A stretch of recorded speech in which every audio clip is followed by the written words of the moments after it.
So first of all, I'd like to welcome everyone to the pitching session for MOOEV Technologies. And we are delighted to see so many people joining us today on a Saturday evening. So thank you everyone for that. So I'll lay out the structure of the call. Initially, we would start with the pitching session from the founder, Mr. Raghavendra ji, who is present over here with us.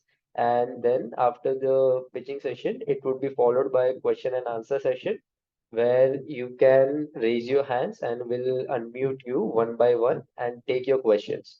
And you can also write your questions in the chat box and we'll take them forward one by one. Okay, so this is a exclusive 1 CR deal, and we already have a commitment of more than 35 to 40 lakhs. So it is a first come first serve basis, and we'll be sharing the intent forms post. We'll be closing the round on second.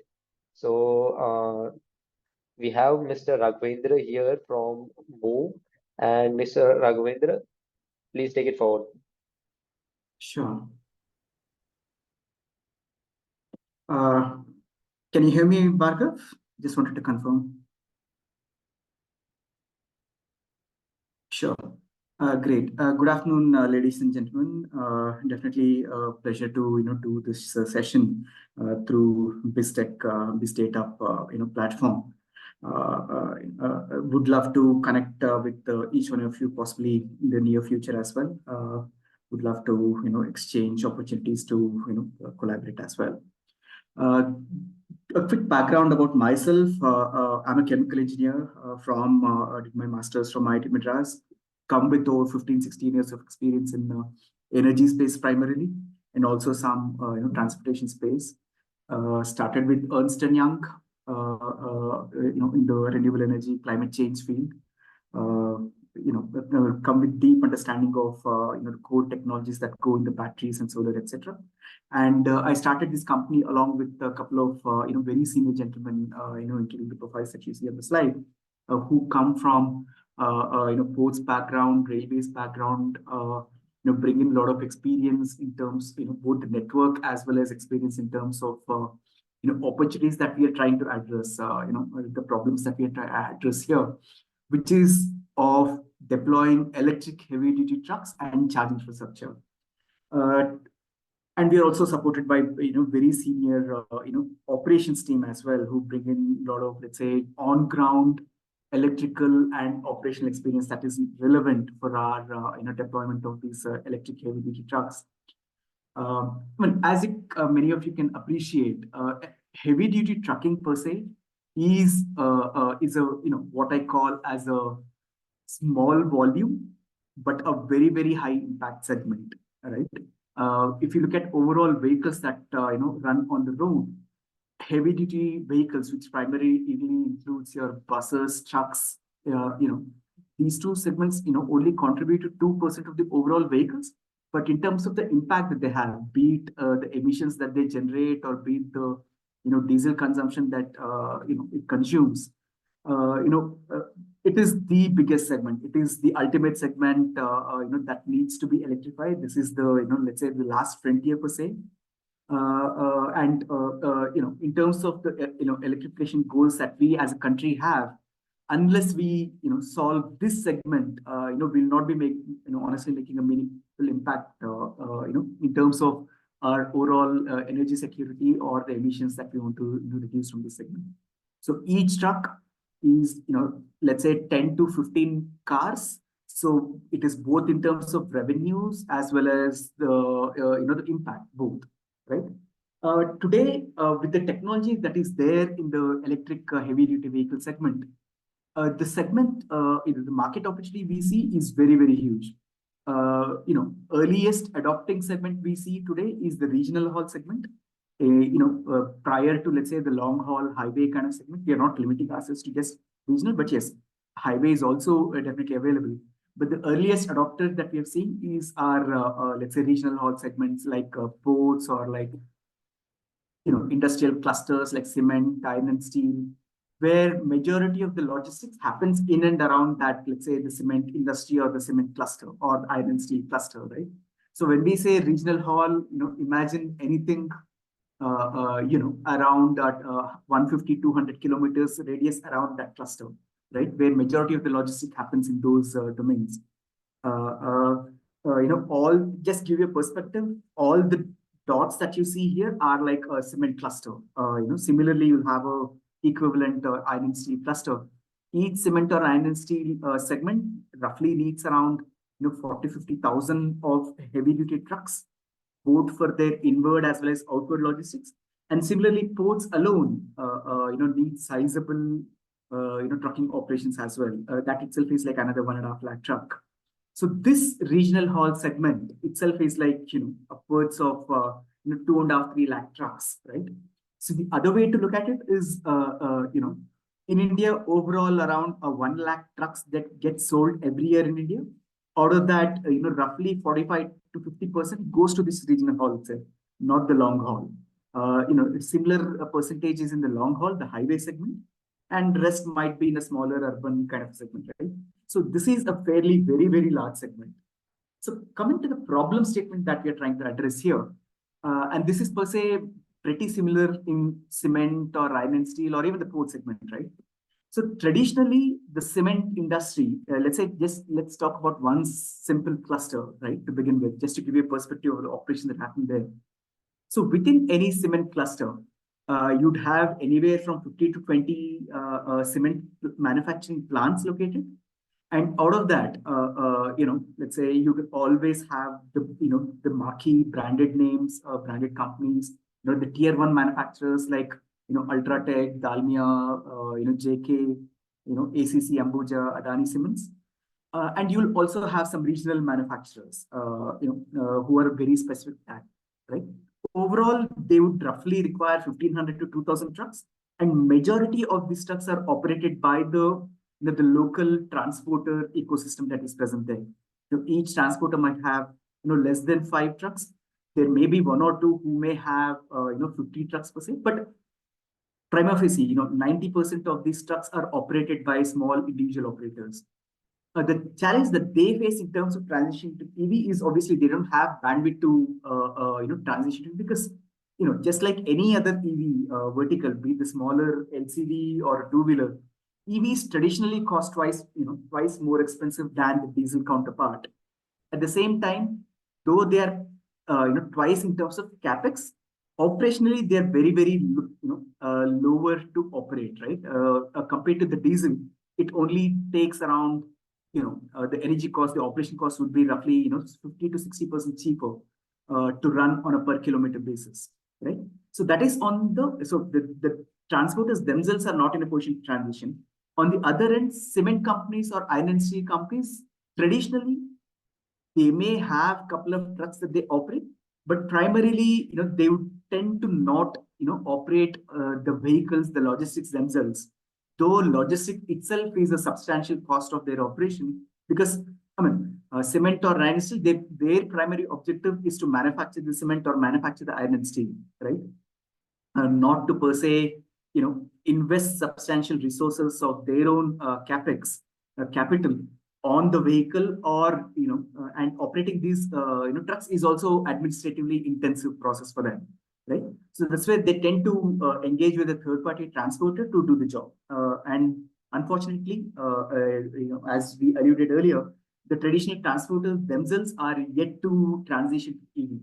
And on the other hand, right, traditional transporters are familiar with operating a diesel truck, but the moment they want to transition EV, it also needs charging infrastructure, and on the back end, it also needs, let's say, grid connection, everything. That itself is a sizable challenge for them. And the chargers that we're not talking, are not your traditional, let's say, passenger car kind of chargers. Each charger that we install here are like 180, 240 kind of a high voltage charger, which itself requires a good technical know-how as well. So these are the entry barriers which primarily the traditional operators are facing, which is where a sweet opportunity for a company like us, who come with both technical experience as well as some operational experience, to get involved and then solve the core problem of supporting the cement corporates to transition to EVs, so that it is easier for them to adopt EVs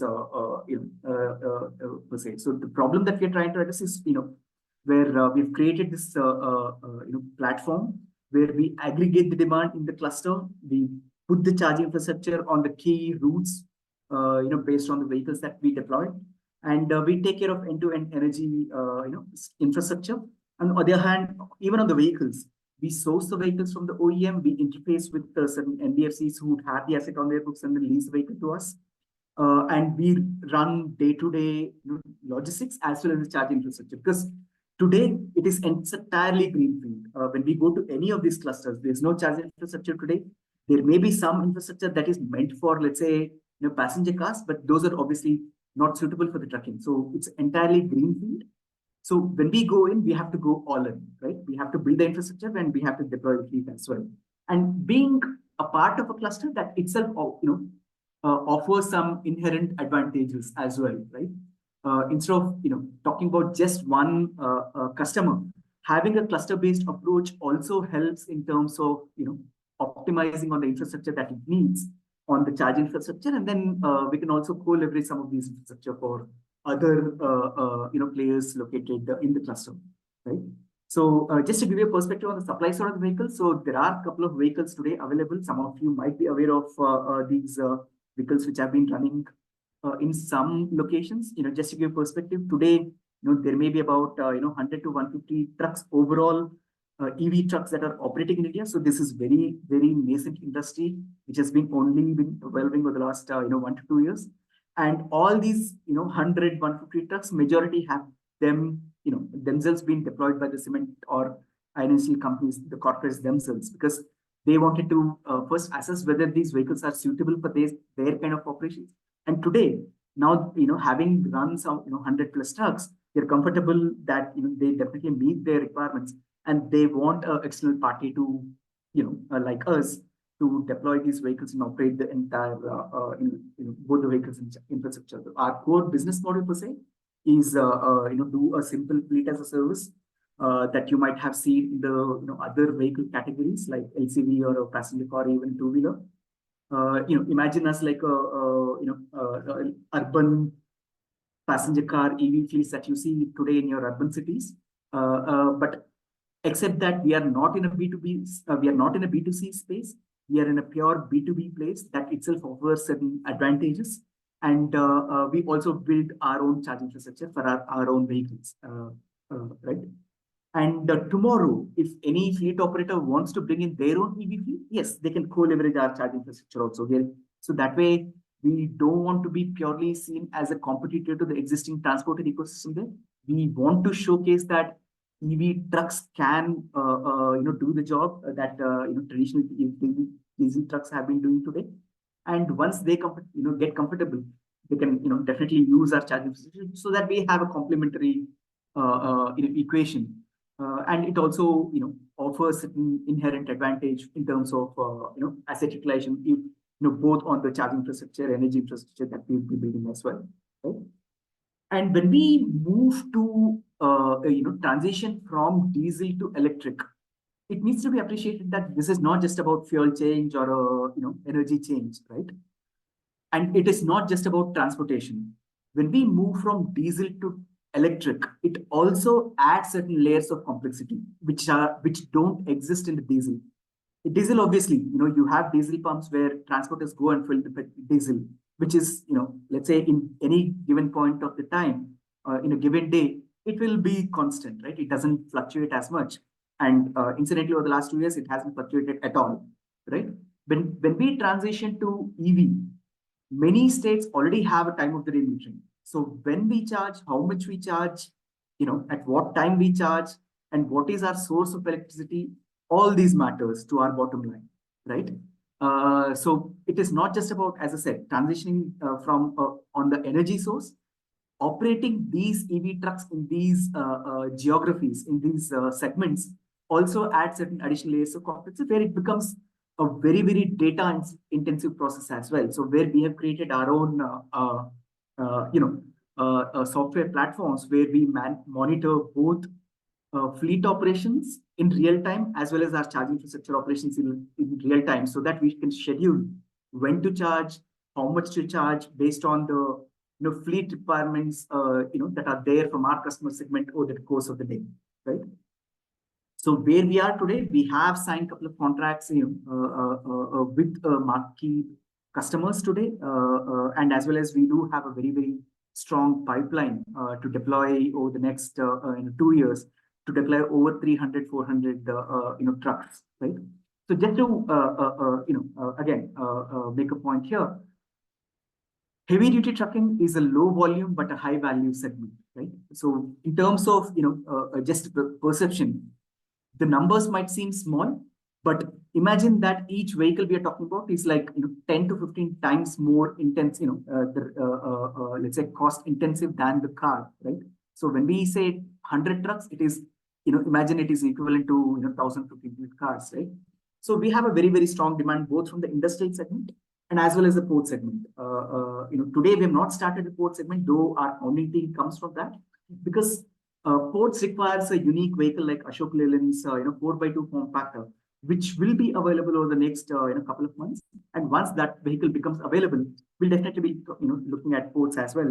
Given our own founding team's background, that's a sizable market we'll be tapping into with the current available vehicles which are certified by the relevant government bodies in India.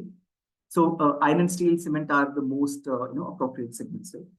So that's an objective with which we started. And as Bhargav already mentioned, we have a couple of contracts signed, and we are raising this small round to go ahead and deploy these vehicles, 15 vehicles, that we intend to. And just as I mentioned earlier, it is not just another EV fleet as a service. Inherently, because of the nature of the industry, it offers certain, it differentiates itself compared to other EV cars fleets that you've seen, or EV LCV fleets that you've seen, where our customer segments are pure corporates. We are in a pure B2B play, and given we are electrifying route by route, which is pretty different from, let's say, deploying cars in an urban location where it can go across the city. We are electrifying route by route, and that offers certain its own advantages as well.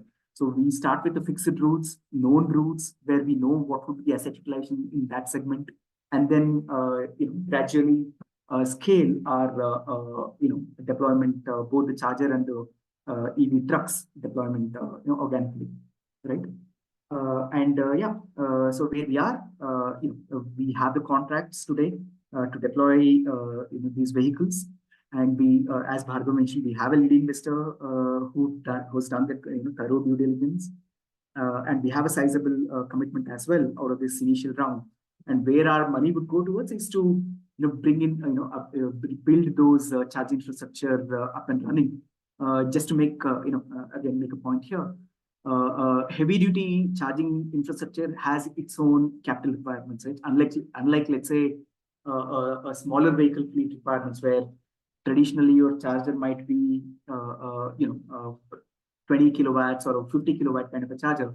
Setting up a 240 kilowatt charger itself is has certain requirement on the electrical infrastructure as well, in terms of grid availability, setting up the transformers, substation, everything, right? So that's where our initial capital is going towards.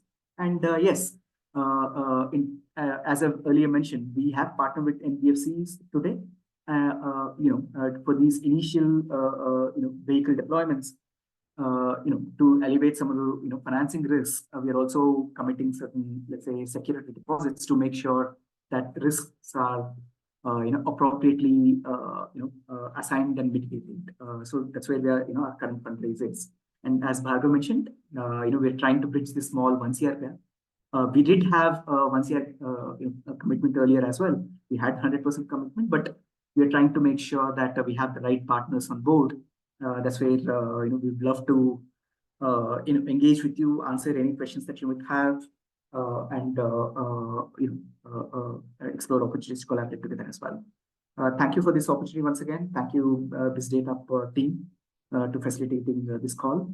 But our goal, just to summarize, is to revolutionize deployment of these electric heavy truck deployment. This is obviously the last frontier in the electrification, has its own inherent advantages as well, given it's a pure B2B play.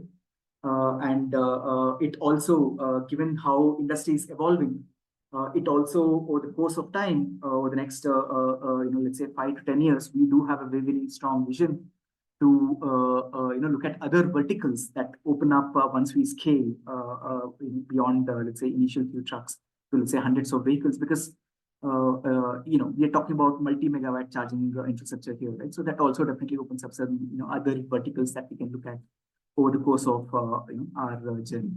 So thank you for the opportunity once again. Happy to answer any questions that you might have.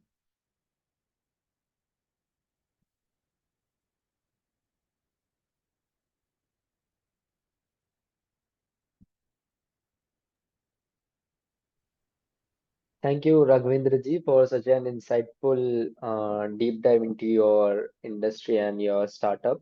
So now, anyone who has any questions, please raise their hand so we can unmute you, and you can also write your questions in the chat box.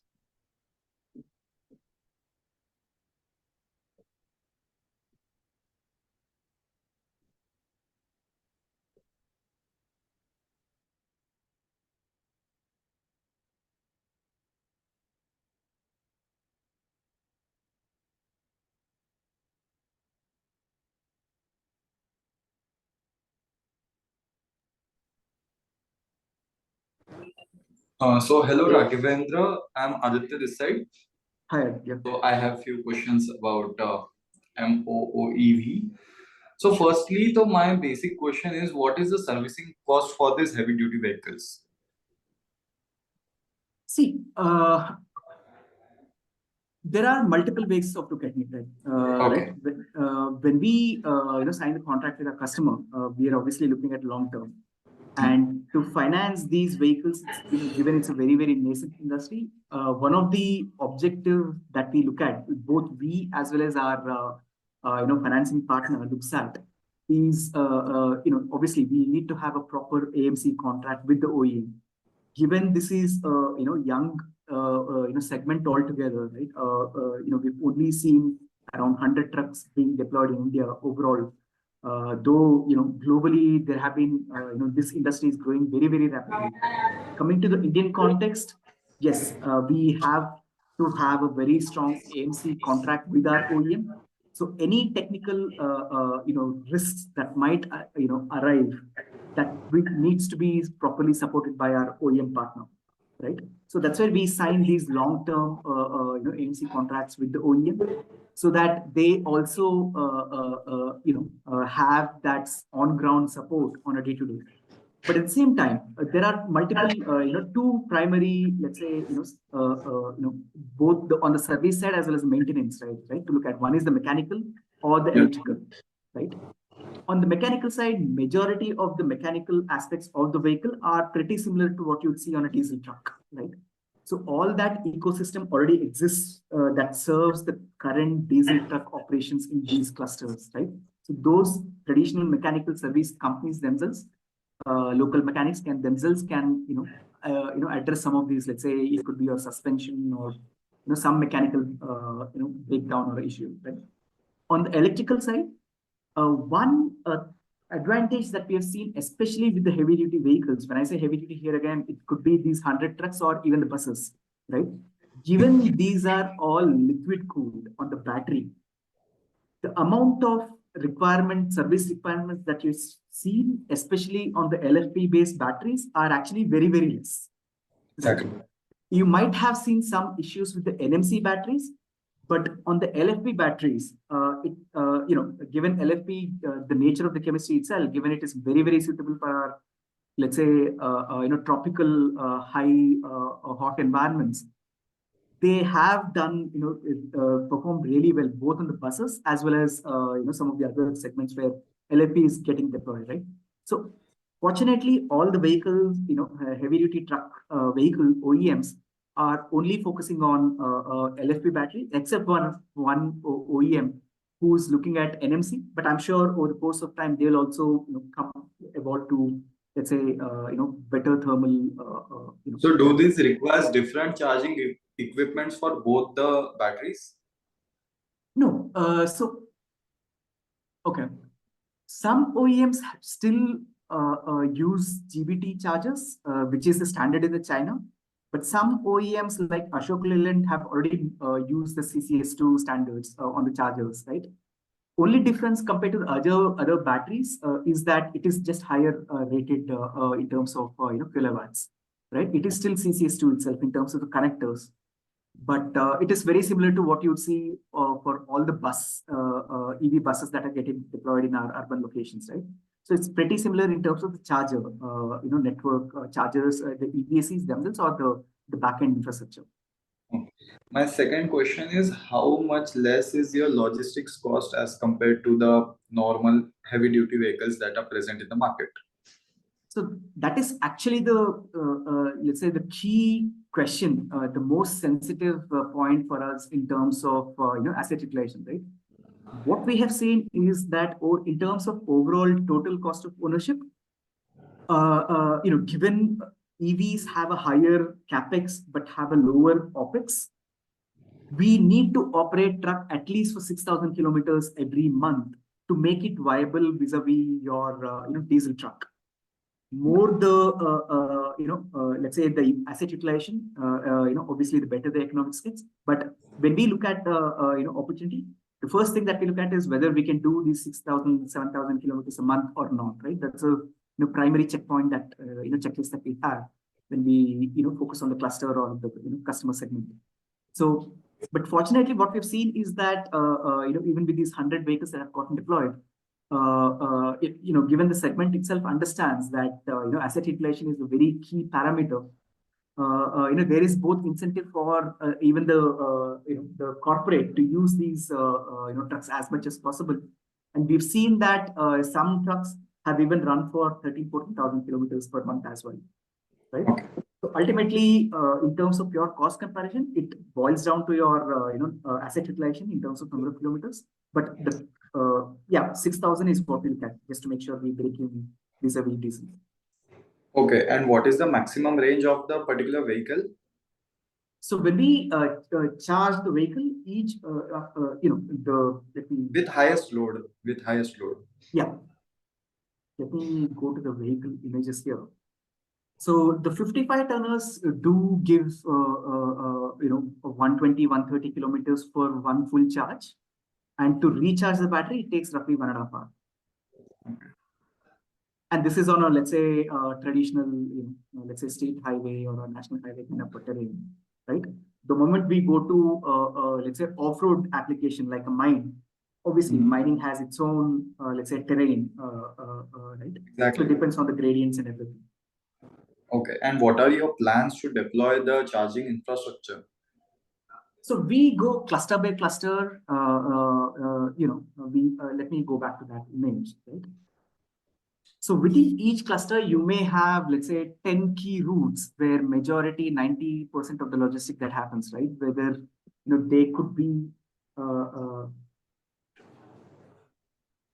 they could be from your coal plant to your cement plant, or from the cement plant to your customers, which could be your, let's say, districts and the towns located nearby the cluster, or it could be your railway yard in the long haul.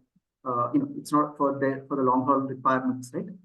So our strategy is to identify these key routes initially where the trucks operate in the majority, in terms of number of trucks that they operate on these key routes, and then deploy charges along those routes, right?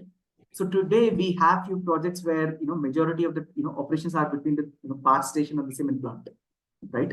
And all the cement plants located in that cluster obviously use the same power plant as a source of fly ash, right? And for let's say if you have a long haul route, so how are you gonna tackle that situation for a long haul route?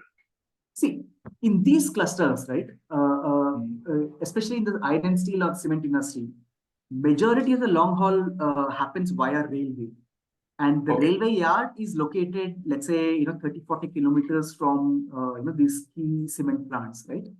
So, where, a truck still, let's call it the first mile, right? All the first mile happens from the cement plant or iron and steel plant to the railway yard. From this railway siding, it goes to your long haul, let's say to the key hubs like Mumbai or Hyderabad, Bangalore, So etc. should I assume that your vehicles might be delivering goods within the 500 kilometers of radius? Yeah, let's start with, let's say, 200-kilometer radius where majority of the trucking happens. But there are definitely certain segments where it goes up to 300, 350 kilometers also one way, right? Okay. So there we have to have multiple 3-4 charging stations. But at the same time, as I said, right? So many companies in the cluster use the same route, right? Yeah. So it's a corridor-based approach that we do. So Raghavendra, I have one thing for you. Mhm. Like you are from Mysore, so you might have seen the buses of MOOEV from Chennai to Bangalore, Yeah. which are produced by, I guess, Green Cell Mobility. Yeah. Yeah, and for the particular thing, I asked you the question. So the battery charging is different, like that method is different for both the vehicles or not. So as you said, it is mostly common. Yes. So is the particular infrastructure applicable for you also to go on? Definitely yes, but if the connectors are similar, right? Okay. Let's say the NewGo vehicles today use CCS2 chargers, given Okay. the vehicles are primarily from, let's say, your Olectra or the equivalent, right? So where they already have transition to the CCS2 connector, right? If the connector is same, which is the case in the case of, let's say, Ashok Leyland trucks, yes, we can use the same charging network. So because instead of deploying more capital for building charging infrastructure, the charging infrastructure can be shared or leased from these groups as well. Definitely. See, Charge Zone, for example, which I'm aware, which I heard is, already has certain charging networks even between Bangalore and Chennai, right? Yeah. But there are only a couple of stations which can support heavy duty trucks. Obviously buses already are running on this route.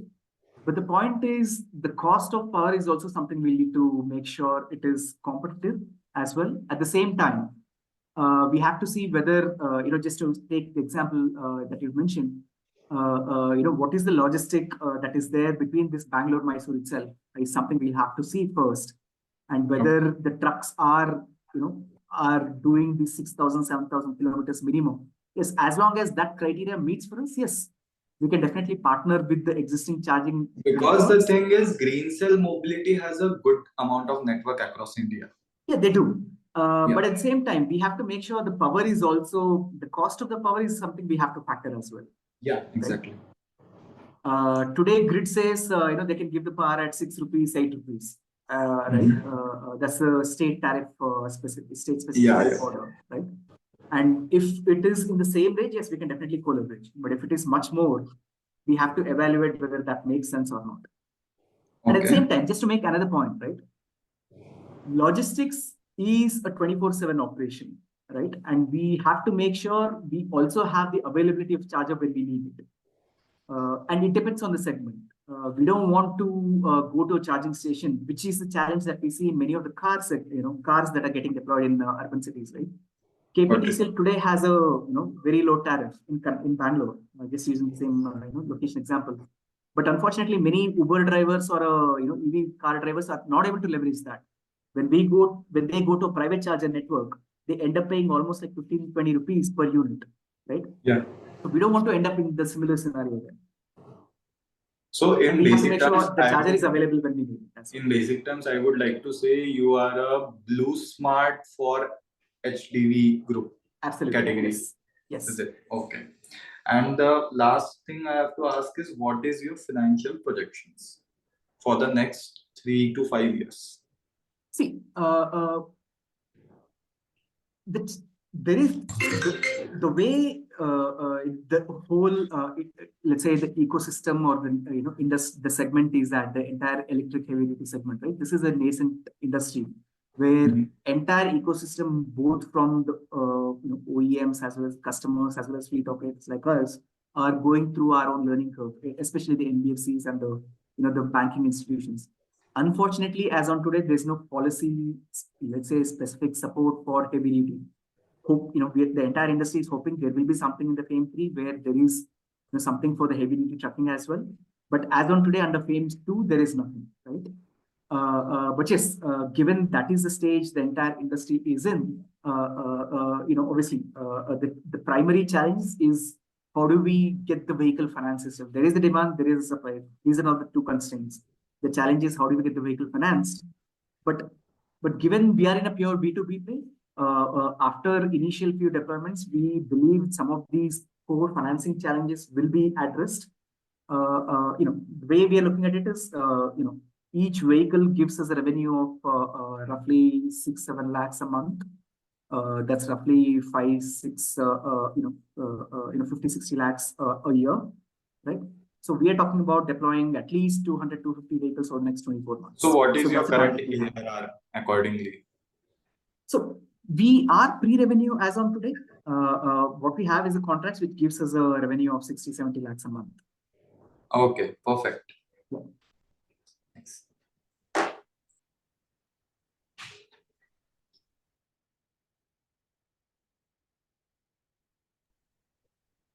So I hope that answers your questions, Aditya ji. And Sohel ji, you can unmute yourself and ask your question. Hi, sir. Good afternoon. Good afternoon, Sohel ji. My minor question is that when will be you are giving the exit to the investors, or is there any option for financing or giving lending some money if you required from us? Lending in So- the sense as a debt instrument, is it? Yes, as a debt. See, currently we are working on the CCPS model itself, at least for these initial few vehicle deployments. But we are definitely keen, open to look at, let's say, asset financing if there is, opportunity that you're exploring as well. But on the other end, to answer your first question, given the nature of capital investment required for this industry, right? So there will be multiple rounds of fundraise we will be doing for the next 1 year to 3 years time frame, because our objective is to scale as rapidly as possible and have as many vehicles as possible in the initial stage, and later on focus on the at the project level these projects are profitable, right? But at the end of the day, we have to optimize on both scalability and the profitability as we grow in the initial stages, right? So there will be opportunity for the early investors to exit over these next couple of rounds, and so that's where you could also Inform us through the support which you are ready for asset financing also. Sure. I'm happy to connect on that also. Thank you, sir. Thank you, Sohel ji, for your question. And let's take it forward. So I have a couple of questions from the other investors as well in the chat box. I'll read them. So Mr. Nitin is asking about who are the major competitors. Sure. See, if you look at, as I've said earlier, there are about 100, 150, not more than 120, 130 trusts that have gotten deployed today. Many of the traditional logistic companies, the large logistic corporates are definitely, are evaluating electric trucks as well. But it's a traditional, dilemma, right? Where how well the incumbents, transition to a newer, technologies. So that is one. Coming to the new age companies, I'm definitely aware that ChargeZone, which is obviously the largest charger CPO in the country, has started another sister arm called Billion E, who's evaluating to deploy these heavy duty trucks in medium and heavy duty. I think they've started with medium duty ones, which obviously complements their existing charging networks. So it's very early days, and there are some early players who are looking at heavy duty trucking deployment, and the market is also very, very huge, right? So Billion is one I'm aware of, and some of these logistic companies are also evaluating LNG deployment. For example, Green Cell, if I remember correctly, have deployed around 20-30 LNG trucks, which has its own risks and benefits compared to the diesel truck. And I'm also aware that Inland Logistics, for example, has deployed 10, 15 trucks. So these are the 2, 3 companies which I'm aware have deployed EV trucks today in the Indian context.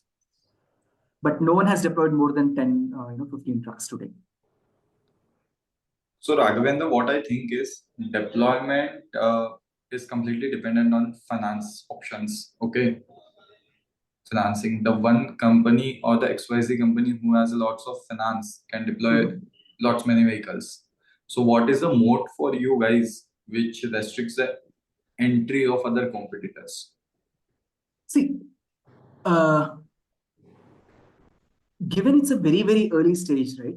There are certain competitors who are looking at certain clusters. So that is one geography where early movers have their own advantage in that specific geography or a cluster. But in terms of scaling up, right? Having that the charging network itself obviously offers certain complementarity with other logistic operators, right? If I already have a charging network in certain geography, if someone wants to come in, it is always beneficial for the second player to leverage our charging infrastructure. Obviously there is a business model as we discussed earlier. But the point is, whoever has that early mover advantage in those clusters, has definitely a moat there.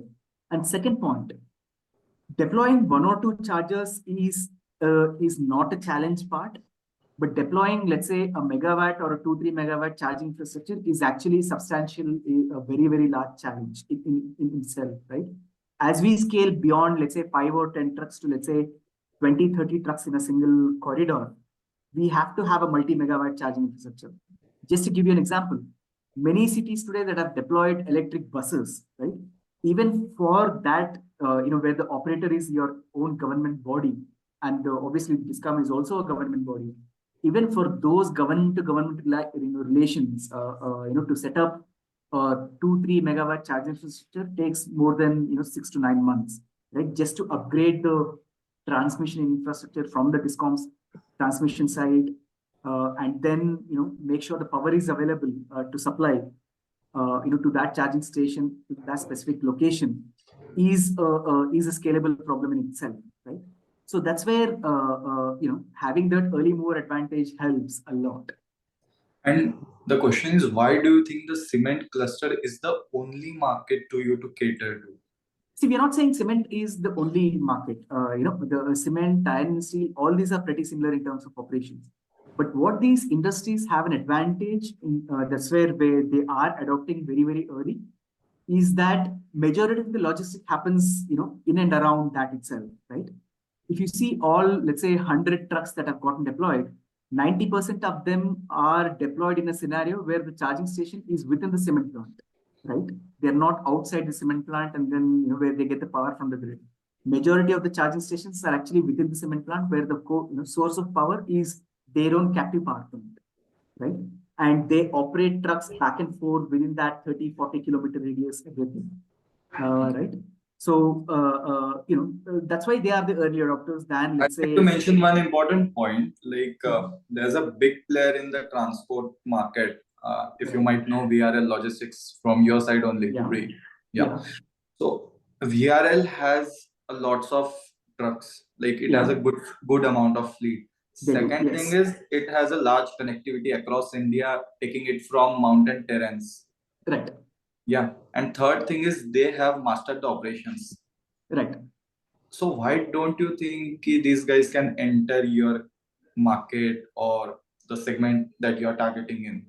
See, we would definitely, love if they, enter the market segment as that existing traditional operator themselves. In fact, we have had some of these discussions with the existing transporters as well. But the challenge, as I said, right, if you ask any transporter today, given VRL is a unique example where they also have a bus operation, right? Even on the buses side, they're yet to deploy the EV buses as on today, right? But if the moment they deploy, those buses and then have that, experience. Buses is to their secondary business. Their primary business is of logistics. Okay. You're right. But the point which I wanted to make is the moment you ask them, have that discussion, they, as on today, I'm not just, using VRL example, but any transporter who is operating that cluster, right? If you ask them, why should I put 1.3, 1.4 crores of, capital on a single truck? Instead of, with that same money, I can do maybe 2 or, 3 trucks, right? But the point that we are trying to make with the transition into EV is that operating these EVs are much smaller, much So lower. is it what I am thinking is ki you are thinking ki what you are thinking is not thought by other companies, other rivals? Hello, I'm not saying that. Aditya ji. See, Hello, even let in the me. EV buses, right? As the earlier person, gave the example of MOOEV. That's the nature of the industry, right? Earliest movers are your new age companies like MOOEV, but not your existing, transporters themselves, right? So that's the traditional dilemma that the existing, companies do face. Okay, you are trying to take a first mover advantage, kind of. We would obviously take the first mover advantage, as someone who comes from that technical know-how. On the other hand, as I said, right, if VRL wants to, enter the market, obviously, we'd definitely be happy to engage with them and then create a charging infrastructure where they can leverage our charging infrastructure. We're good, open to have those, and build, let's say, vertical on the charging side itself, which I've mentioned is itself a, substantially large market as well. Okay. So Raghavendra ji, let's move on to the next questions. Aditya ji, we Sure. would be happy to connect you post the calls because we have other questions from other Yeah. investors as well. Just one Yeah. question I wanted to ask about the financial. What pre-money valuation are you offering, Raghavendra? See, currently, our existing investors, based on all the discussions that I've had with the lead investor and the existing co-investors who are coming, on this round, we have frozen at 30 CR pre-money. And who are your old investors? The current investors are, IPV, who's taking the lead, Inflection Point Ventures, and there are a couple of family offices who are supporting, co-investing. Okay, IPV has backed you. Yes, they are leading the round. Okay, perfect. We can have a one-on-one call later. So Raghavendra ji, I have other questions from some of the investors, and Mr. Prashant wants to understand about the forecast, revenue forecast for the next 3 years, the pipeline for next financial year, and the exit options for someone who comes into this particular round. Sure. So answering the first question, we are talking about revenue per vehicle revenue of 50-60 lakhs per year, right? So our objective is to deploy at least 50 vehicles in this financial year, which would give us a decent revenue of close to 25 CR per annum ARR, right? So that's the vision with which we started this company, and our goal, as I said, right? So the challenge is not about the demand or even the supply, but the challenge is how well we structure our business model so that even the financing institutions can get involved. Now, unfortunately, today the banks are still very early in evaluating heavy-duty electric trucks. Some of these NBFCs have taken the lead, but yes, as the industry matures, and hopefully with the upcoming FAME 3, if there is some policy support, yes, I'm sure it will scale rapidly as well. Where we can talk about multi-hundred trucks over the next our goal is to deploy at least 1,000 over the next 4 or 5 years, and the short-term goal is to at least do 200 trucks over the next 2 years. Okay, I can see Mr. JK has raised his hand. So, sir, if you can unmute yourself and ask your question. Sure. So, Raghavendra, my name is Rehan Kotwal. I'm curious to Jihan. understand. Okay. Yes. I'm curious to understand a few things from the trucking ecosystem. I'm a little bit aware. One is, what is the ROI on a typical electric truck, like an Ashok Leyland, which can do 150-kilometer range, versus a traditional truck, which I believe is 5 years. So electric being 3 times the cost. The diesel component that you're saving, isn't that going to be equivalent to the EMI of the new vehicle that we buy? So that's where asset utilization becomes our most sensitive parameter. Right. What we have seen in these initial deployments is that contrary to the just to add on before I answer your question fully, contrary to popular perception, we are not actually losing time on the charging. Why we can discuss in detail later. But given we are not losing time on the charging, what we have seen is that all these initial deployments, 100 vehicle deployments that have happened by the industry themselves, right? They're using the asset much more than what they've seen in the diesel, right? If diesel travels, let's say, 7,000 month kilometers a month, what we've seen is that companies have been running electric truck for over 12,000 kilometers also, right? With that kind of an asset utilization, we can get ROI within 1.5 years. Just to give you let's say ballpark numbers, right? If a 55 tonner has 2.2 kmpl of mileage, we are roughly talking about 45 rupees per kilometer is your diesel cost, right?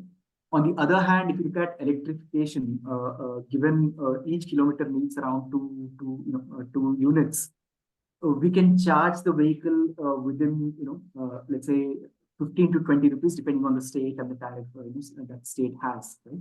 So there is a straight away of 25 rupees of a saving on a per kilometer, right?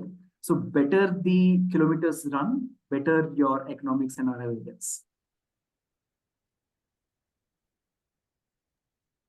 So you're saying that the electric truck is running twice the diesel truck range? That's how some of the initial deployments, the asset utilization has definitely been more than the diesel ones. Twice. Why would the asset in some locations, yes, be... we have seen that. But that's not my. How would that be like practically possible? What is so different between electric and diesel? Ulta, diesel would be faster, right? There's lesser charging time. See, in these operating environments like the cement that we are talking about, right? There is a lot of wait time that goes on before the loading or unloading happens. Typically, correct, that wait time can be 2-3, bare minimum 3 hours, right? So that's when these companies have been, cement companies have been charging their own EV trucks. Right? So that way they've not lost time on the charging per se. On the other hand, given they understand that more we run the truck, better the economics is, they've tried to overutilize the truck also, which is beneficial. So they must be giving preference, Raghavendra, right? Yes, they have given the green channel. Right, and they probably want to even make sure that the companies that are investing for green, because cement uses a lot of carbon emissions, they would like. So that's the reason why they're inviting so many cement companies. Okay, but you're saying the asset utilization is 2 times. So if you're doing 12,000 kilometers, yes, makes sense. That's the most optimistic scenario. 2 times, yes. But yes, otherwise it has definitely been more than the diesel. Right. And the second is, I'm assuming the cost for drivers is also going to be substantially higher because they don't rob diesel. They will now need to be paid a larger sum. Yeah. And the third question that I have is, what is the after sale value of the truck? Because typically in trucking companies, your asset value after 5 years is at least half. So your resale is where typically your depreciation and everything gets covered. Correct. So here, how long are you planning to keep these trucks, and why lease? Why not debt? See, is for our initial vehicles, we are trying to get our own learning on the vehicles also, right? Today, that's where we want to be asset light as much as possible.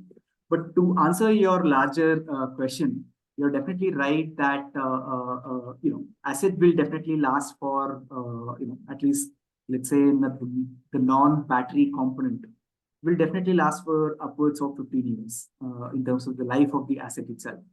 The way we have structured our contracts today is that at least the first life of the battery is the tenure that we are looking at.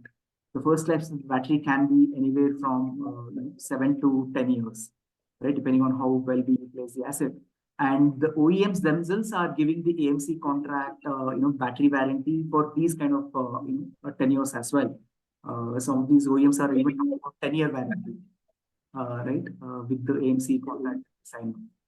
So that's but the best example, as since none of us have actually gone through the entire life of the battery, the best example I can quote is what has happened in the bus segment itself, which is a similar vehicle form factor, at least in terms of tonnage.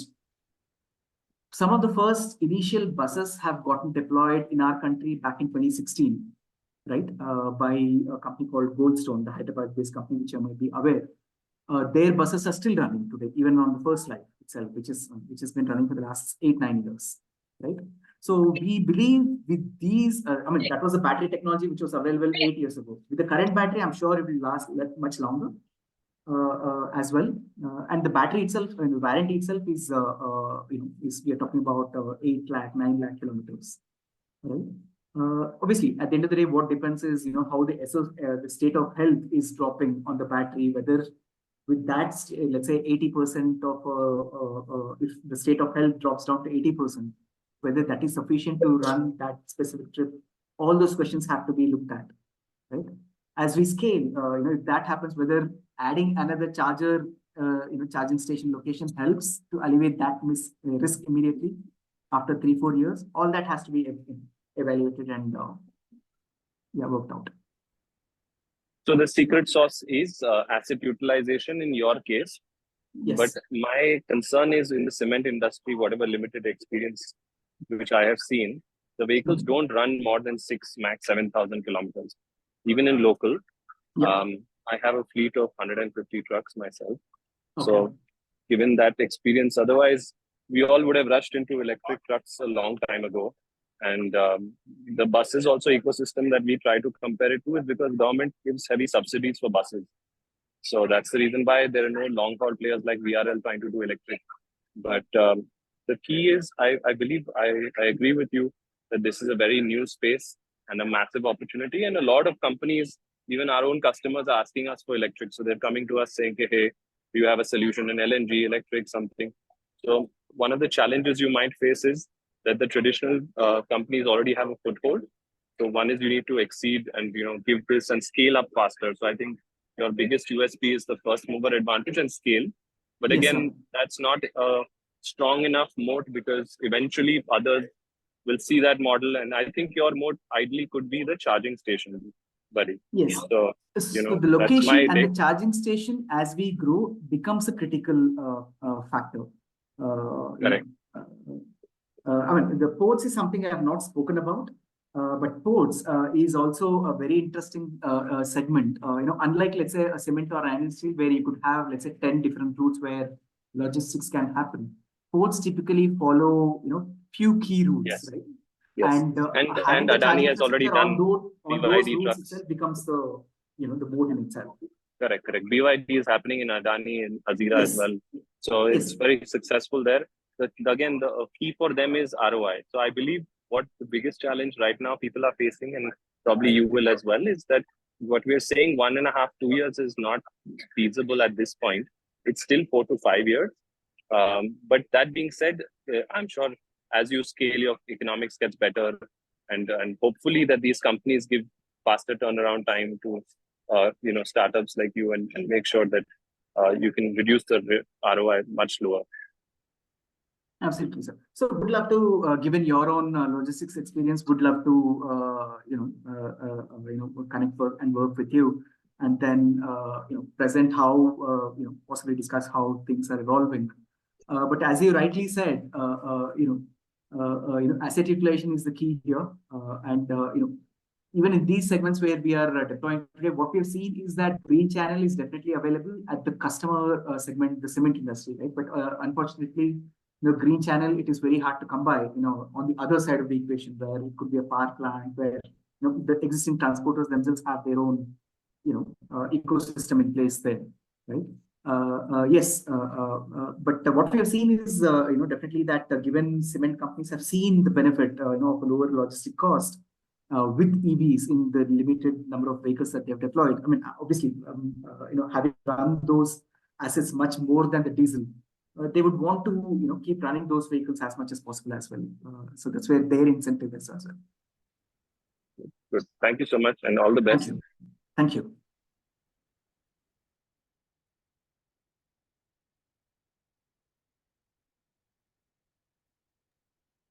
So we'll take one more question and then we'll end the session because time seems to be running out. So Pankaj ji is asking about why are you currently only focusing on cement industry and what about the e-commerce and quick commerce industry, and do you have any thoughts to penetrate that market in the future? Definitely, we have had discussions with e-commerce. We have had discussions with the FMCG segments. Yes, each has its own, let's say, logistics play. Where for example, for e-commerce, for them, obviously, how soon the turnaround is their biggest requirement, right? Obviously, whether it's Flipkart or Amazon, they want to deliver goods to their customers as quickly as possible, and they don't want to compromise on the charging time. But cement or iron steel is a segment where there is certain time available because of the nature of operations in these environments. Where whether it's your EV or a diesel, you will end up waiting for a few hours before loading or unloading happens, right? Where you can complement and save that time in the charging. So that's where FMCG has its own demands. We have definitely had some discussions there as well with some of these large market players in the FMCG.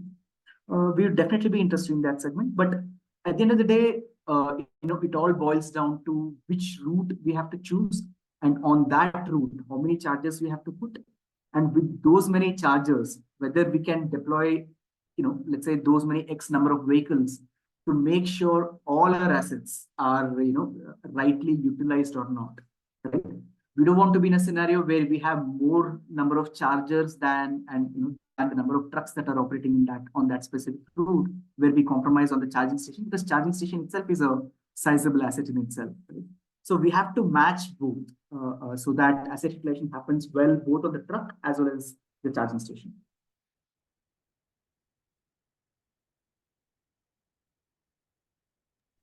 So I have one more question from Mr. Vikram. Are the corporates offering same rates as you per ton on kilometer and based on the conventional diesel trucks? And how tight are your contracts with the companies? Like, is there any chance for them to cancel the contract before expiry? See, this is definitely a key point that we look at as well, because to answer your specific question, it is exactly evolving like things have evolved in the solar space, right? Where I do have a prior experience in. Traditionally, cement companies or iron steel companies typically contract with their diesel transporters for a year or a two max, right? Given they also appreciate that these are much heavier assets, they're much definitely open to sign a long-term contract, let's say 5-7 years, kind of a tenure. And that is how watertight is the contract is something that our both we as well as our financing partner is something we closely look at. So and our corporates customers do appreciate that point fully well, and they also commit that the contracts that they sign are watertight as well.